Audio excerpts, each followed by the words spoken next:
वेद के ना होने के कारण ही सभी देवगण दुर्बल और क्षीण पड़ते जा रहे हैं। अब केवल माँ ही दुर्गमासुर का वध कर सकती है। किंतु क्या गणेश? किंतु भैया, माँ के हाथों दुष्ट दुर्गमासुर का वध तब तक संभव नहीं जब तक माँ और पिताश्री की भेंट ना हो जाए। माँ आज भी अपलक पीड़ा युक्त पिताश्री के काशी लौटने की प्रतीक्षा में है।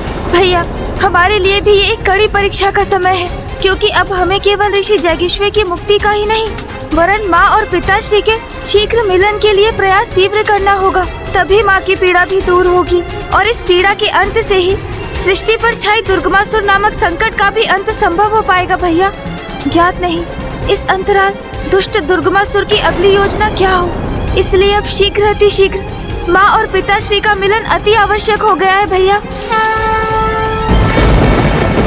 अब जो भी करना है अति शीघ्र करना होगा, अन्यथा शीघ्र ही वेदों के न रहने का सृष्टि पर दुष्प्रभाव पड़ना आरंभ हो जाएगा। वेद विहीन होकर संसार मंत्रोच्चारण भूल जाएगा।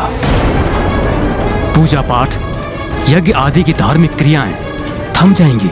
मनुष्य धर्म पथ से भटक जाएगा। निरंतर हराश होगा देवताओं की शक्ति में। दुराचार, अनाचार, अज्ञानता, अन्य आसुरी आचरण में वृद्धि होगी।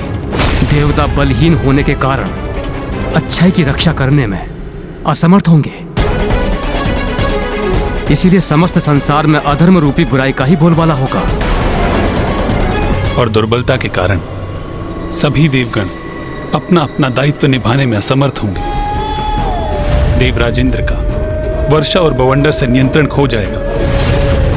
अग्नि, वायु और जल तीनों तत्वों से अपना नियंत्रण खो देंगे। सभी देवताओं की शक्तियां निरंतर क्षीण होती जाएंगी। सृष्टि संकट में आ जाएगी। अब क्या हुआ भूपा जी? जिनकी पवित्रता अक्षुण है, संसार का समस्त ज्ञान जिनमें समाहित है, वो वेद की देवी अब एक असुर दुर्गमासुर के वश में है। ये विचार मुझे अत्यंत व्याकुल कर रहा है।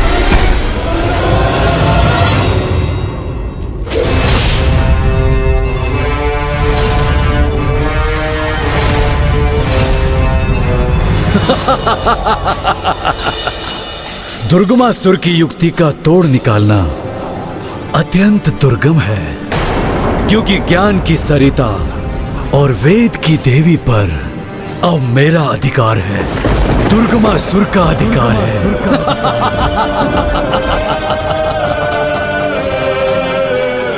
अब इन्हें ऐसे स्थान पर स्थित करूंगा जहां हम असुरों के सिवाय किसी का भी पहुंचना कठिन है।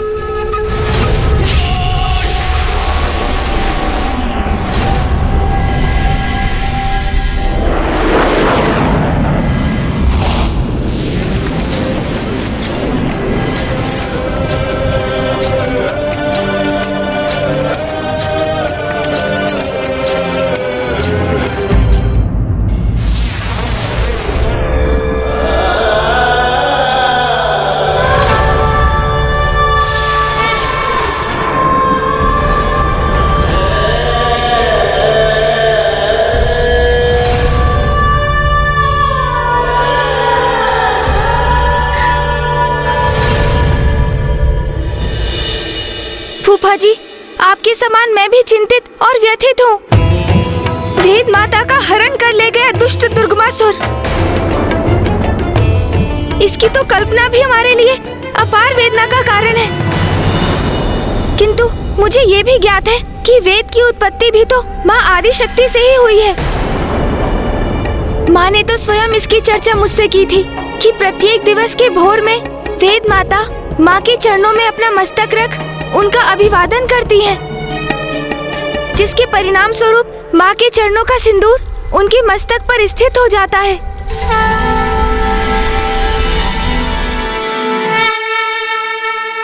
अवश्य वेद माता भी अपनी सुरक्षा के लिए माँ से गुहार कर रही होंगी। माता, इस सृष्टि की रक्षा के लिए मुझे इस असुर से मुक्त कराइए माता।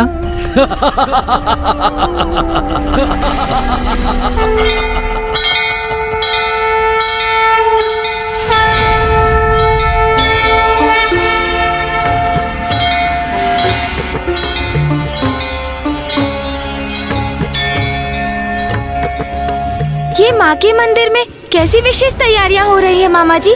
क्या होने वाला है वहाँ? हाँ पुत्र गणेश, कल से नवरात्रि की तिथियां आरंभ है। देवी आदिशक्ति के मंदिर में उसी की तैयारियां चल रही हैं। कल से देवी आदिशक्ति के सभी भक्त नवरात्रों की पूजा और व्रत आरंभ करेंगे। समय का चक्र भी कितनी तीव्र गति से बढ़ता जाता है ना। मुझे तो आभास भी नहीं हुआ कि नवरात्रि का समय आ गया है। मुझे तो ऐसा प्रतीत हो रहा है कि माँ इन पावन तिथियों की सूचना देकर हमें भी अवश्य हमारे समाधान की ओर प्रेरित कर रही हैं। तुमने उचित कहा कुमार कार्तिकेय। नवरात्रि के व्रत रखने से देवी आदिशक्ति प्रसन्न होकर अपने सभी भक्तों के कष्ट हरती हैं।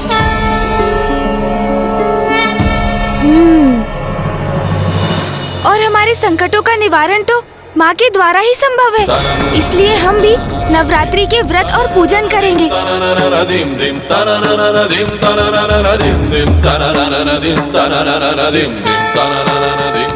वो दुष्ट दुर्गमासुर वेद माता का हरण कर पवित्र वेदों को अपने साथ ले गया है और फूफा जी के वरदान के कारण एकमात्र माँ ही उस दुष्ट का वध करने में सक्षम है। इसलिए अब तो माँ ही हमारे संकटों से मुक्ति दिलाने का मार्ग प्रशस्त करेंगी। गणेश, तुम उचित कह रहे हो, किंतु उसके पूर्व हमें राजा दिवोदास से पार पाकर पिताश्री को काशी लौटाने का कोई उपाय तो करना होगा ना। तभी तो माँ उस दुर्गमासुर का वध करने के लिए प्रेरित होंगी। दुर्गमासुर का वध तो माँ और पिताश्री के मिलन के पश्चात ही संभव हो सकता है, किंतु माँ की कृपा से मुझे काशी नरेश को उनके राजपद से विभक्त करने का मार्ग सूझ गया है, और जिसके लिए अब हमें अविलंब काशी जाना होगा।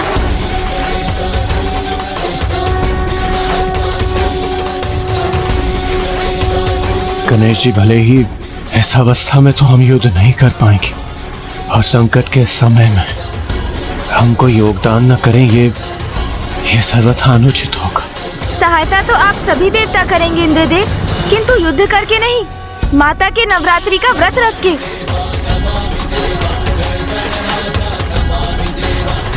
और आप सभी ये व्रत यहाँ मंदार पर्वत पर रहकर ही करेंगे। मैं और भैया काशी जाकर व्रत करेंगे, क्योंकि राजा दिवोदास को बिना आहत किए एवं उन्हें कोई कष्ट पहुंचाए बिना काशी के राजपद को उनसे मुक्त करने का उपाय तो काशी जाकर ही करना होगा हमें।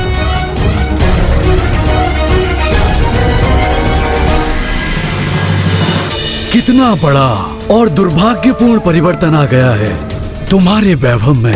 वहाँ ब्रह्मलोक में सदा उजले तारों से घिरी रहती थी, ब्रह्मदेव की देखरेख में। उनके निकट दिव्य कमल पर स्थित रहती थी वेद की देवी, किंतु अब तो यहाँ इस गहन अंधकार में घिरी हुई हो, जहाँ तुम्हारा ये सिंहासन एक काले और कलुषित कमल पर स्थित है।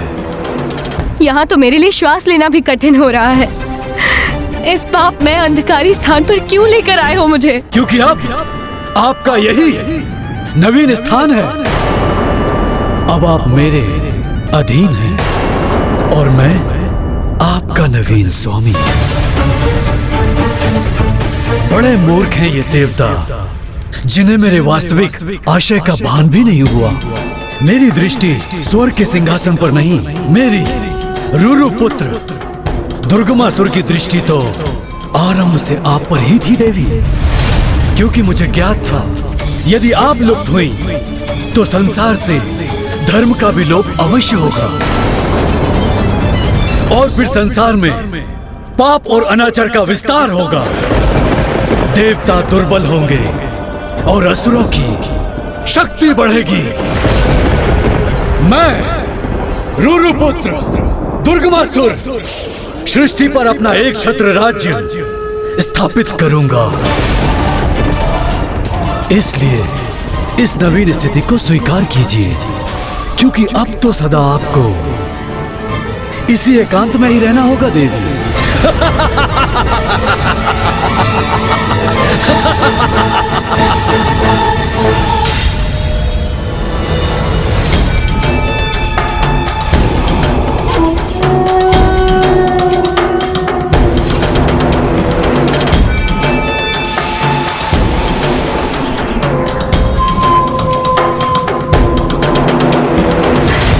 माँ आदिशक्ति, रक्षा कीजिए माता, रक्षा कीजिए।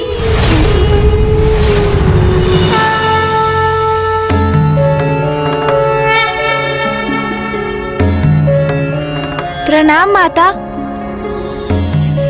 माँ, आपकी अनुमति के बिना तो कुछ भी नहीं होता।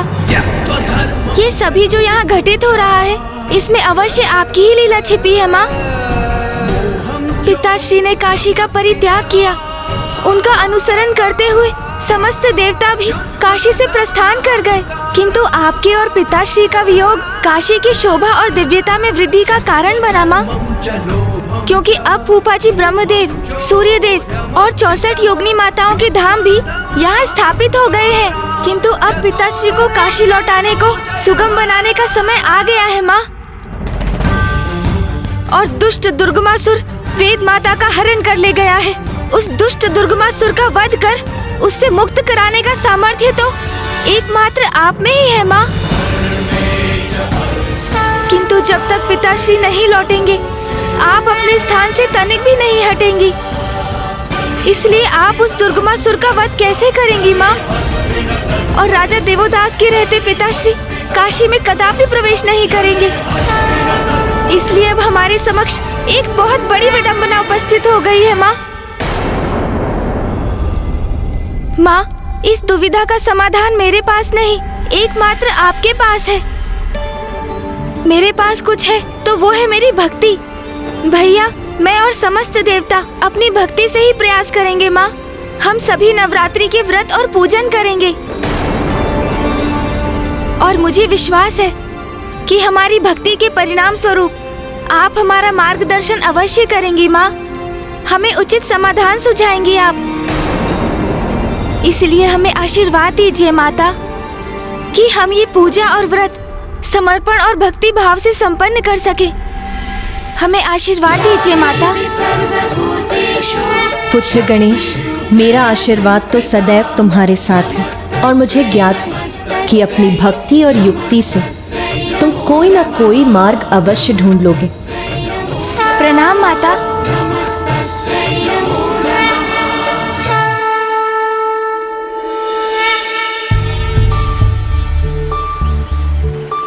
गणेश, क्या तुम इसीलिए काशी आना चाहते थे कि हम अपना व्रत और पूजन यहाँ माँ गंगा के पावन घाट पर कर सकें? नहीं भैया। तो फिर यहाँ काशी आने की क्या आवश्यकता थी? हम अपना पूजन वहाँ देवताओं के साथ मंदार पर्वत पर भी तो कर सकते थे।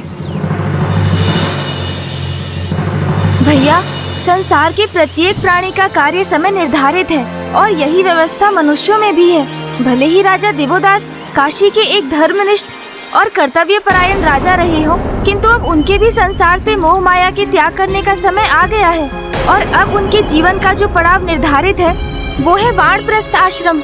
यही सत्य है उनके जीवन का और यही बात राजा देवोदास को समझाना अति आवश्यक है, जिसके लिए हमारा काशी आगमन हुआ भैया। इसलिए हमारी पूजा का उचित स्थान है राजा देवोदास का राजभवन। काशी नरेश राजा दिवोदास के राजभवन में? किंतु कैसे गणेश? भैया, हमें किसी प्रकार राजा दिवोदास को नवरात्रि के व्रत और पूजन के लिए सहमत करना होगा, क्योंकि माँ की भक्ति में लीन होकर ही तो उन्हें भान होगा कि माँ और पिताश्री एक दूसरे के पूरक हैं। उन्हें एक दूसरे से दूर करने का अर्थ है उन्हें पीड़ा पहुँचाना और सृष्टि में असंतुलन उत्पन्न करना।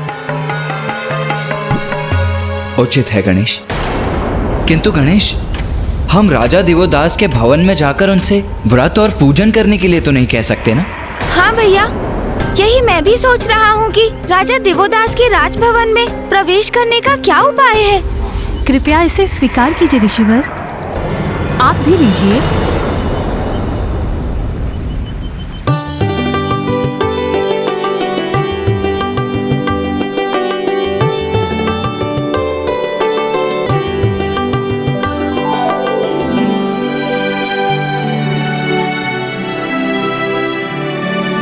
गणेश, वो स्त्री जो वहां दरिद्र ब्राह्मणों को फल और वस्त्र दान कर रही है, वो तो काशी की महारानी प्रतीत हो रही है। आपने उचित समझा कुमार कार्तिकेय। वो स्त्री महारानी सरला ही है, राजा देवोदास की पत्नी। अपने पति के समान वो भी बहुत नेक और धार्मिक स्त्री है। इसलिए यदि आप दोनों राजभवन में प्रवेश करने के इच्छुक हैं, तो महारानी सरला के माध्यम से ये अवश्य संभव है। हमें हमारा मार्गदर्शन करने के लिए आपको कोटि कोटि धन्यवाद माता। मैं आप दोनों की जो भी सहायता कर सकती हूँ वो अवश्य करूँगी।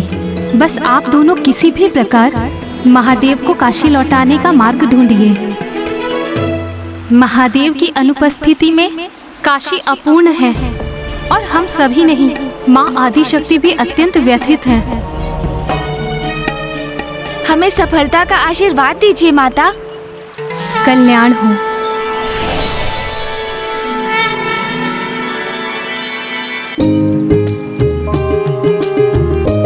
भैया, मुझे एक युक्ति सूझी है।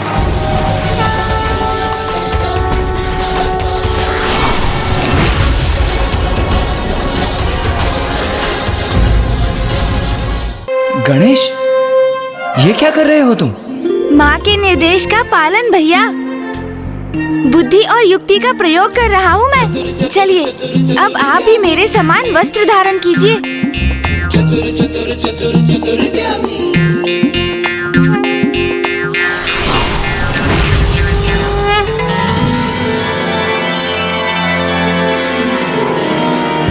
गणेश, वेशभूषा तो हमने धारण कर ली, किंतु अब राजा दिवोदास के भवन में प्रवेश कैसे करेंगे?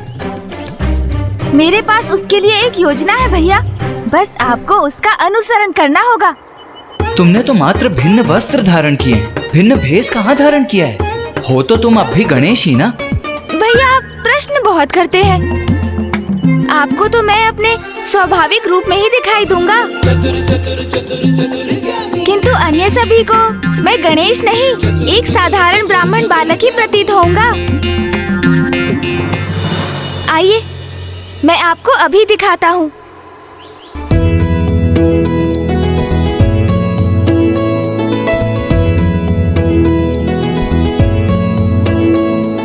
कल्याण हो माता।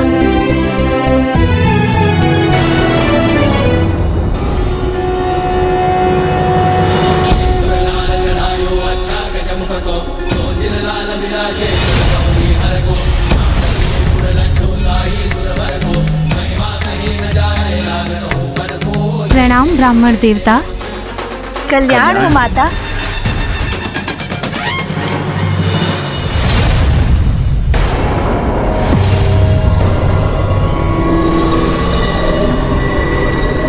मुझे क्षमा करे ब्राह्मण देवता, अब आपको देने के लिए मेरे पास कुछ भी शेष नहीं।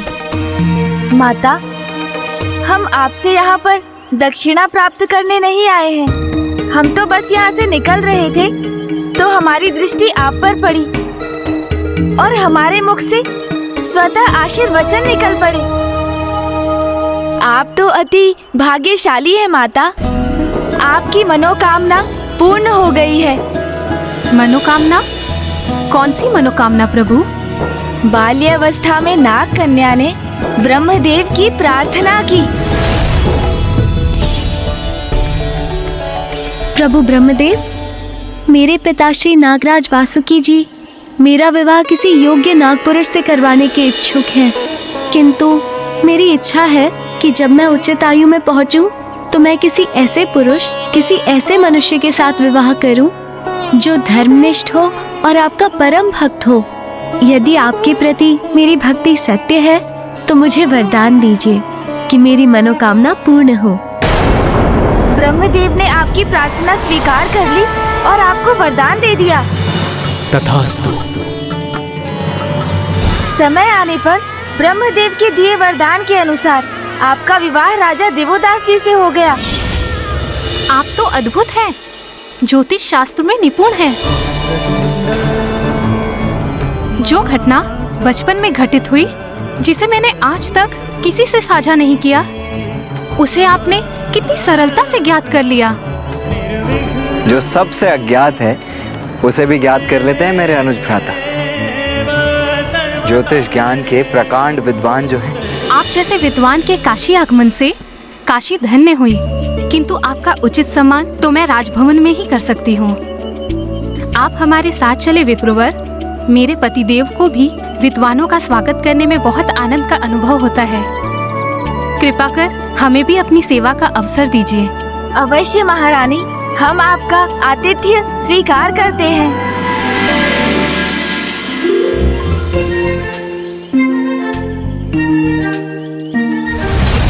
अब मैं राजा दिवोदास के समक्ष जो कुछ भी कहने वाला हूँ, वो राजा दिवोदास के मन को परिवर्तित कर देगा और यही परिवर्तन माता और पिताश्री के भेंट का कारण बनकर दुर्गमासुर के अंत का कारण बनेगा। पुस्तक का ज्ञान यदि जीवन में आत्मसात ना किया जाए तो उसका साथ में होने का कोई लाभ नहीं, अपितु व्यक्ति और अंधकार में खो सकता है।